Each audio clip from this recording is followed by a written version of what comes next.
Di tangan gue sekarang udah ada Xiaomi Mi 11 yang sebelumnya udah di unboxing, udah di review singkat sama Mas Helmi, temen gue di video sebelumnya. Kalian bisa lihat nih di pojok kanan atas atau lihat linknya di kolom deskripsi.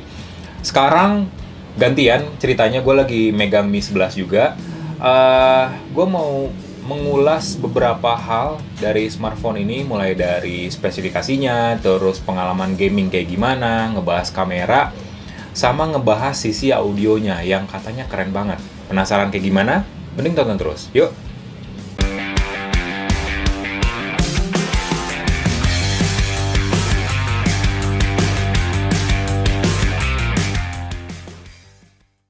Udahlah, gue nggak usah ngebahas desain kali ya. Karena namanya juga HP premium, desainnya ya pasti premium. Build quality-nya udah pasti oke, apalagi dia udah... Iya, ini nggak Xiaomi banget sih desainnya. Desainnya tuh lebih ke ponsel premium yang harganya 20 jutaan. Layarnya melengkung, enak buat digenggam, buat dipakai. Desainnya beda sendiri, lihat frame kameranya gede. Full screen juga, bezel-less. Jadi ya nggak usah bahas desain lah ya. Kalau menurut gua, karena desainnya udah pasti cakep, udah pasti oke lah. Buat kaum mending, lo harus punya HP ini biar kelihatan keren. Jadi ya, kalau untuk urusan desain pokoknya A+ lah tanpa remedial. Nah, gue sekarang lagi pengen bahas ke spesifikasinya sob. Karena menurut gue spesifikasi dari smartphone ini ya udah flagship banget dan pakai teknologi terkini. Layar misalnya, dia udah pakai layar jenisnya AMOLED, ukurannya 6,8 inci dan resolusinya udah bukan Full HD Plus lagi yang kaleng-kaleng. QHD Plus, resolusinya udah pasti jernih, udah nyaris 4K malah. Dia kalau dihitung-hitung 3K lah, 3K gitu ya resolusinya, dan pasti kalau menikmati konten, main game dan lain-lain udah pasti gonjreng tampilannya. Dan layarnya juga udah ngedukung refresh rate sampai 120 Hz. Terus juga ngedukung HDR10 Plus pula. Jadi selain smooth tampilannya, scrolling enak ya, enak juga buat dilihat. Karena apalagi kalau kalian nonton Netflix misalnya atau YouTube di kualitas 4K, udah pasti enak pakai HP ini. Kalau untuk spesifikasinya sendiri, jadi Xiaomi Mi 11 ini udah pakai prosesor Snapdragon 888. Jadi dia sebagai salah satu smartphone pertama di Indonesia yang resmi datangnya yang pakai prosesor Snapdragon 888. Pas HP ini pas HP ini meluncur di Indonesia, gue kira harganya bakal di atas 15 jutaan. Yang bikin gue mikir ulang gitu, apakah gue pengen beli Xiaomi harganya 15 jutaan atau enggak. Ternyata harganya mengejutkan kita semua. Selain Snapdragon 888, dia juga pakai, jadi HP yang gue review sekarang itu RAM-nya 8GB LPDDR5, terus storage-nya sampai 256GB UFS 3.1, sama baterainya nih sob.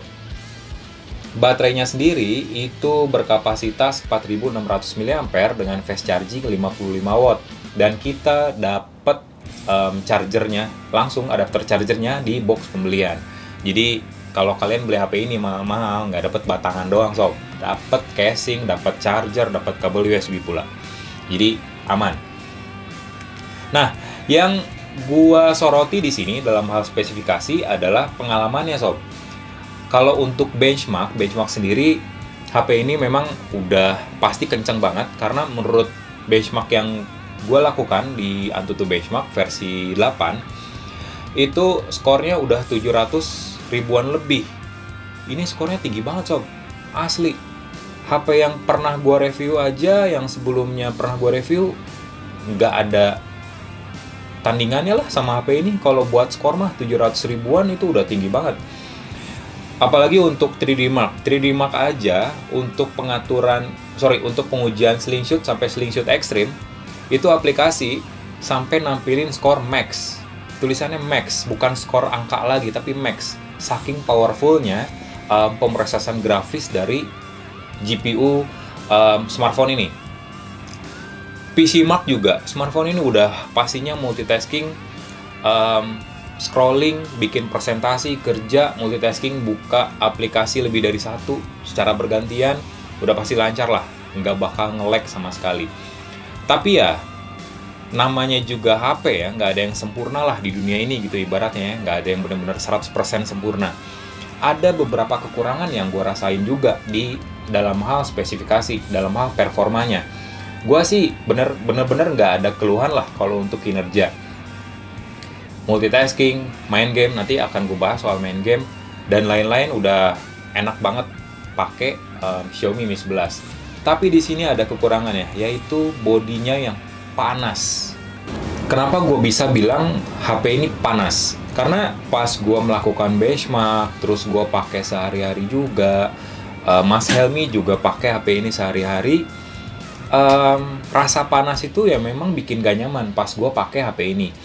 Contoh ketika gue benchmark pakai aplikasi AnTuTu Benchmark, di hasil akhir memang skornya tinggi banget, tapi di situ ada keterangan kalau suhu smartphone ini naik 11 derajat Celcius. Sampai menyentuh lebih dari 40 derajat Celcius.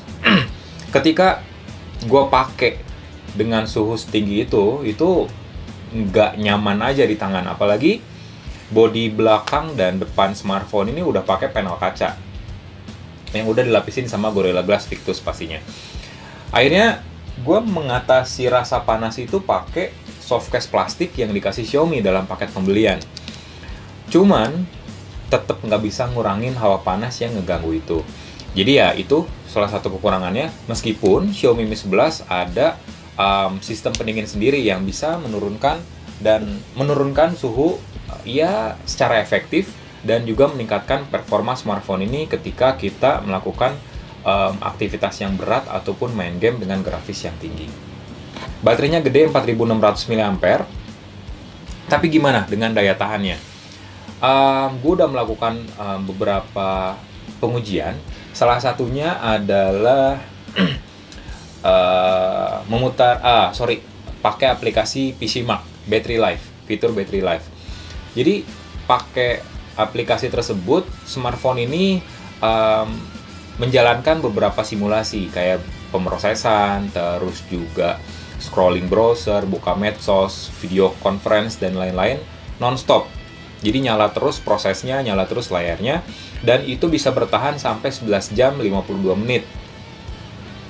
Kalau ngelihat dari situ, artinya kalau misalnya kalian full pakai HP ini terus-terusan sampai belasan jam ibaratnya, dalam sehari kalian minimal harus ngecas 2 kali buat terus pakai HP ini sepanjang hari selama 24 jam. Ya, ibaratnya gitu simulasinya.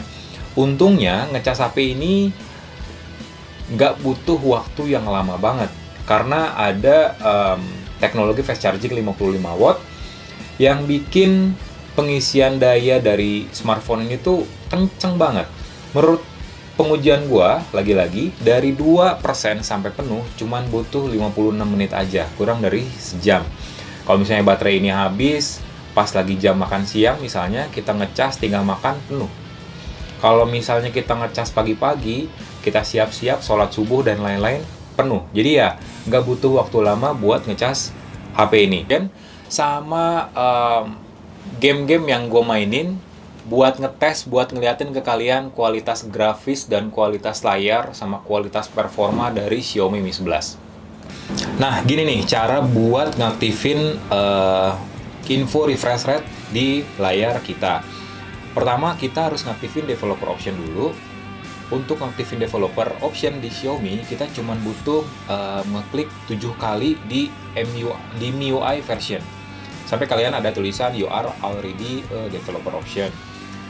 Lalu kita masuk ke additional settings. Scroll ke bawah ada developer option. Kita scroll ke bawah lagi sob, sampai kita menemukan fitur namanya show refresh rate. Kita aktifin. Nah, di sini ada 60 Hz tulisannya. Kita ubah dulu refresh rate layar ke 120 Hz. Caranya masuk ke display dan kita masuk ke menu refresh rate. Kita aktifkan 120 Hz. Langsung aktif 120 Hz. Nah, kita coba main game nih. Kita coba main game PUBG Mobile dulu. Nah, kalau PUBG Mobile langsung kelihatan di sini 60 Hz. Kita langsung tahu kalau game ini ya belum mendukung 120 Hz di Xiaomi Mi 11. Cuman kita udah pasti dapat 60 fps stabil. Ini masih di menu ya. Dan kita masuk ke settings, grafiknya sendiri udah Ultra HD dengan frame rate ultra maksimalnya. Box rata kanan sob. Kita nyoba main game TDM seperti biasa. Kalau misalnya gue kalau main PUBG mah TDM aja. Dan ini masih pakai akunnya Mas Helmi, udah biarin lah.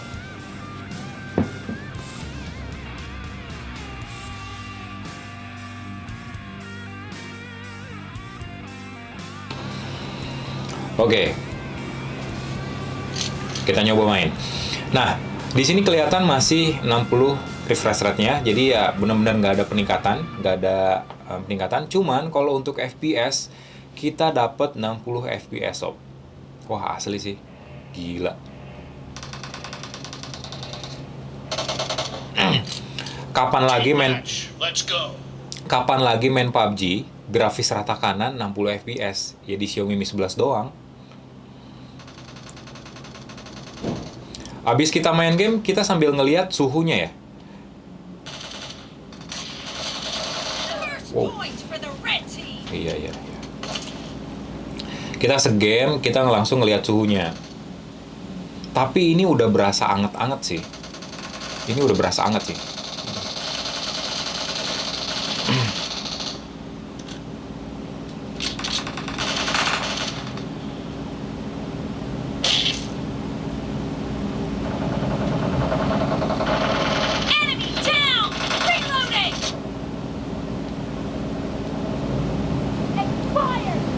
Ini udah berasa hangat. Coba kita lihat pakai suhu ya.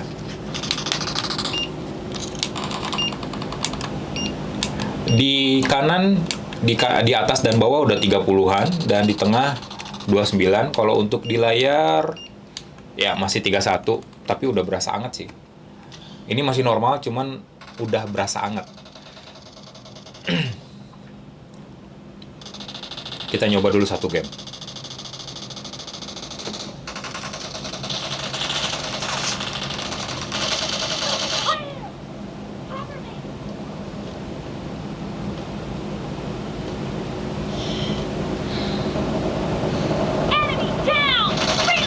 Enak ya ngebokong tuh.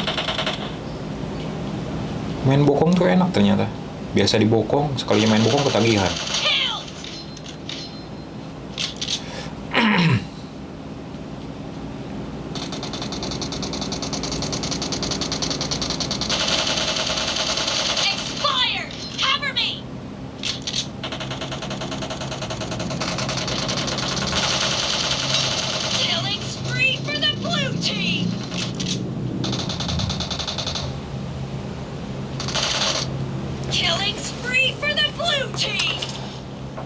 Lancar banget sih asli nih main di Mi 11 nya nikmat gitu.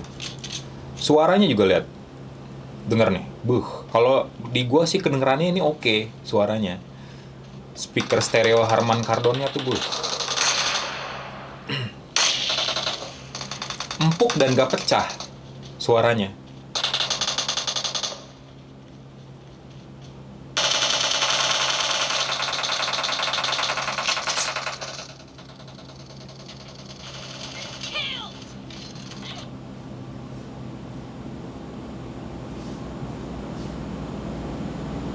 Suaranya empuk dan gak pecah. Ini performanya bagus, layarnya bagus. Wah, asli sih. Menang udah ini mah. Tuh kan, menang. Easy win, ini mah easy win.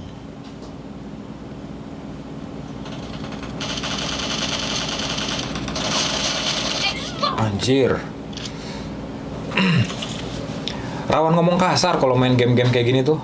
Bahaya, bisa kena KPI ntar.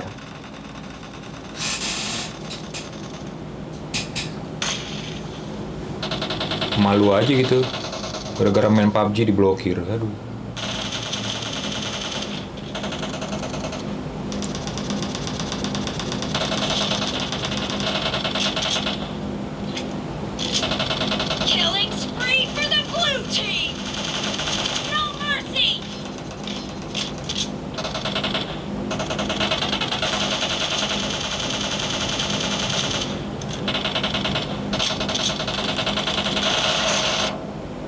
Wah.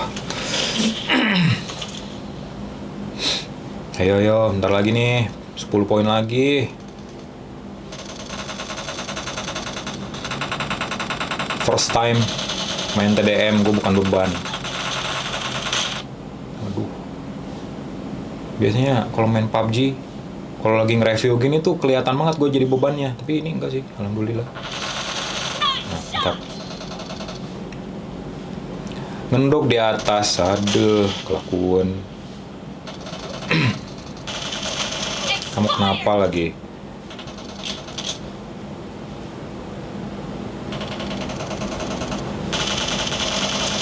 Aduh. Ayo, ayo, ayo. Semangat, semangat, semangat, semangat.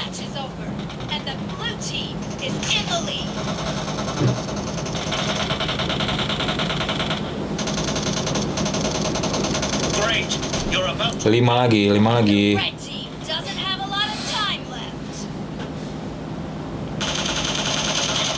Aduh, sakit banget ini.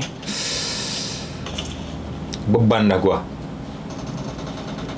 4 lagi, 3 lagi.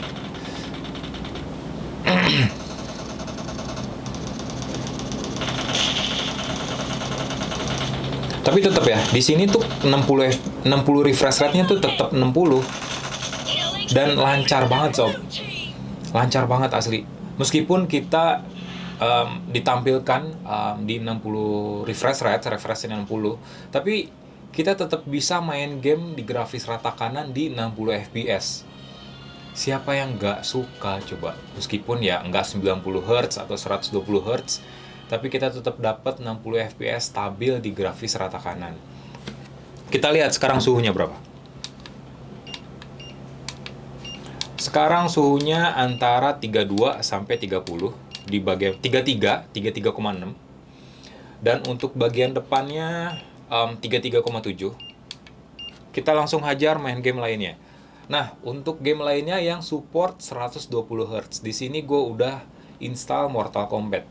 Nah, di Mortal Kombat langsung muncul tulisan 120 Hz.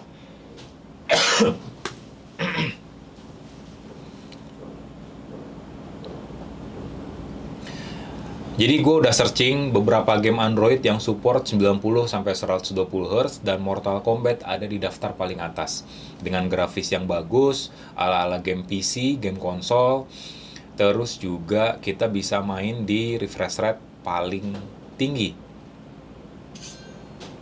Kita nyoba main. Dari sini aja kelihatan, lihat grafisnya, lihat tuh.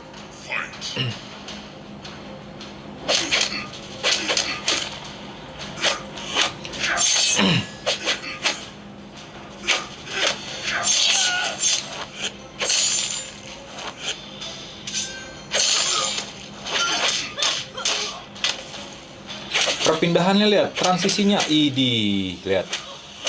Kayak game PC kan?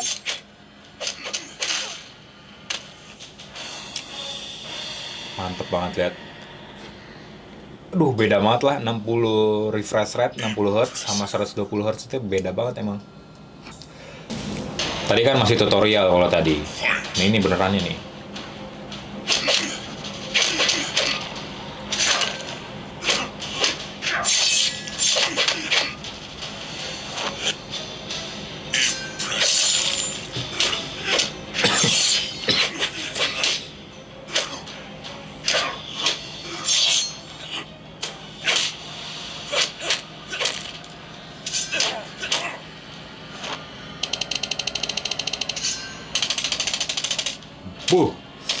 Mantep banget. Aduh. Wah. Ya.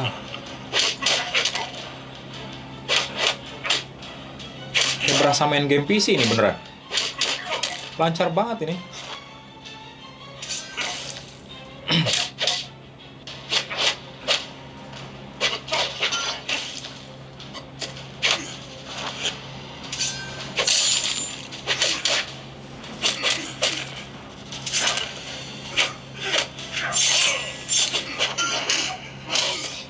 Wow.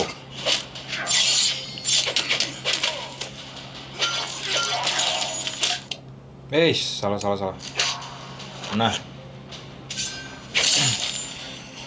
Mantap. Ini 3 game kita mainin, sekarang kita lihat suhunya. 38. Pantes ini udah berasa kurang nyaman. Kiri kanan 38 dan 36 tadi. Di sini di bagian atas 36, 37. Dan di bagian sini 31. Di bagian tengah 33. Tapi ya paling panas tuh ya daerah sini sih emang. Daerah apa ya? Daerah atas, tapi kalau misalnya landscape daerah kiri tadi 38 derajat. Memang belum sampai 40, cuman ya 38 itu udah berasa. Kalau ibarat sakit tuh ibarat demam gitu ya. Angetnya tuh nggak enak buat dipegang. Tapi secara overall performa gaming dari smartphone ini udah oke banget lah. Asli, main game apapun grafis rata kanan lancar di Xiaomi Mi 11. Sekarang kita bahas soal kameranya sob. Apakah kamera Xiaomi Mi 11 ini powerful juga kayak layarnya, kayak baterainya, kayak prosesornya? Menurut gua gimana perspektif dari pengguna sendiri sih? Jujur gua puas-puas aja pakai kamera dari smartphone ini. Ya kalau ibaratnya ulangan nilainya 8 lah kalau menurut gua. Karena ada kelebihan dan kekurangannya juga. Kita bahas kelebihannya dulu nih. Xiaomi Mi 11 udah pakai kamera utama dengan sensor 108 megapiksel dari Samsung. Sensornya sendiri HMX dari ISOCELL Samsung. Dan kamera utamanya itu kalau secara default itu kalau ngambil gambar pakai pemrosesan Nona Binding atau jadi istilah kasarnya kalau kita motret resolusinya bukan 108 megapiksel tapi jadi 12 megapiksel. 108 megapikselnya bukan gimmick sob. Jadi beneran pemrosesannya tuh Nona Binding namanya. Jadi ketika kita ngambil ibaratnya foto dipadatkan pikselnya jadi 12 megapiksel dan itu hasilnya bagus. Detailnya oke. Komposisi warnanya udah bagus lah. Dynamic range-nya juga luas. Minim noise. Bukan minim lagi sih, nggak ada noise. Hasilnya bagus. Dan natural juga, nggak dilebih-lebihkan oleh sistem AI dari Xiaomi Mi 11. Kita juga bisa ngambil gambar di resolusi real 108 megapiksel. Cuman nggak gua saranin, karena hasilnya kurang lebih masih bagusan hasil default 12 megapiksel, itu pertama. Dan kedua, besaran dari gambarnya jauh lebih besar. Ukuran filenya gede lah pokoknya. Tapi ya kalau misalnya kalian kalau mau motret pakai 108 megapiksel dan dicetak jadi baliho misalnya atau jadi poster kayak ini atau kayak ini gitu ya, kayak di ruangan kita ini, ya nggak apa-apa sih. Tapi kalau untuk diposting di Instagram kan direduksi juga ya, maksudnya di courting juga, itu diturunkan juga kualitasnya ya, buat apa gitu. Kecuali buat kebutuhan marketing dan lain-lain ya itu bisa kita pakai kamera 108 megapiksel. Kamera utama dari Xiaomi Mi 11 juga udah ngedukung zooming sampai 30 kali digital dan optical 2 kali.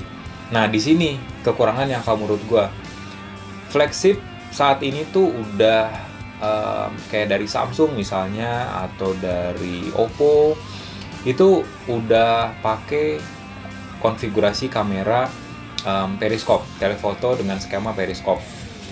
Ya ini yang missing dari Xiaomi Mi 11. Nggak ada kamera periskop di sini. Jadi ya kalau misalnya kita ngezooming pakai 10 kali digital aja, itu hasilnya pecah. Beda banget, jauh banget dengan hasil 10 kali pakai optical yang ada di kamera-kamera periskop. Itu kekurangannya kalau menurut gua. Terus untuk kamera ultrawide 13 megapiksel dan kamera makro 5 megapiksel, itu hasilnya udah oke. Kita bisa motret dengan jangkauan yang luas dengan hasil yang lumayan bagus. Pakai kamera ultrawide, dan kita juga bisa motret foto makro dengan detail yang oke. Ini bagus loh kamera makronya pakai Xiaomi Mi 11. Cuman ya untuk sebuah flagship kayaknya apa ya, ada yang kurang aja gitu kalau nggak pakai kamera telefoto ataupun kamera telefoto dengan skema periskop.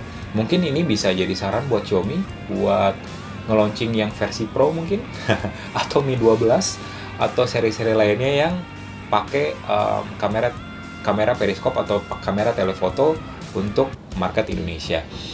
Nah, Untuk kamera selfie-nya, dia udah pakai kamera selfie 20 megapiksel yang pastinya udah didukung sama fitur berbasis AI untuk mempercantik atau memperganteng wajah dari pengguna yang selfie.